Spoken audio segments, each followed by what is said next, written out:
36.000 orang Amerika tewas di Korea, 58.000 lagi tewas di Vietnam, dan Afghanistan berlangsung selama 2 dekade penuh. Namun secara teknis, tak satu pun dari konflik ini secara teknis pernah merupakan perang.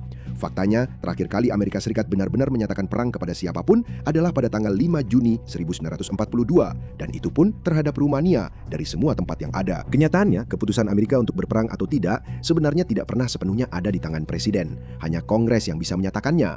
Dan sepanjang sejarah negara ini, mereka baru melakukannya sebanyak 11 kali, mencakup 5 konflik berbeda. Ada perang tahun 1812 melawan Inggris, perang Meksiko pada tahun 1846, Spanyol pada tahun 1898, lalu Perang Dunia Pertama dan Perang Dunia Kedua, di mana satu perang mendapat beberapa deklarasi, satu untuk setiap negara musuh.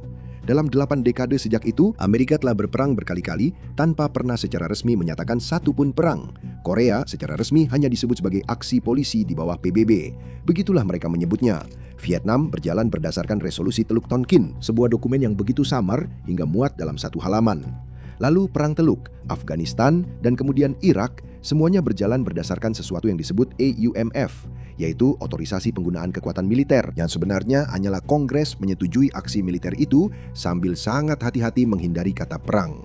Jadi kenapa Amerika begitu berhati-hati menghindari satu kata itu? Nah, itu karena menyatakan perang bukan sekadar pengumuman. Itu memicu efek domino di dalam negeri. Presiden tiba-tiba mendapatkan tingkat kendali yang sejujurnya akan membuatmu takut. Dia punya kendali atas pabrik-pabrik, harga-harga, bahkan apa yang boleh dikatakan orang. Dan itu malah semakin buruk setelah tahun 1945, karena saat itulah dunia pada dasarnya sepakat bahwa memulai perang adalah kejahatan perang. Jadi berdiri dan menyatakan perang tidak lagi membuatmu terlihat kuat, itu membuatmu terlihat bersalah. Jika kamu suka cerita menarik seperti ini, berlanggananlah.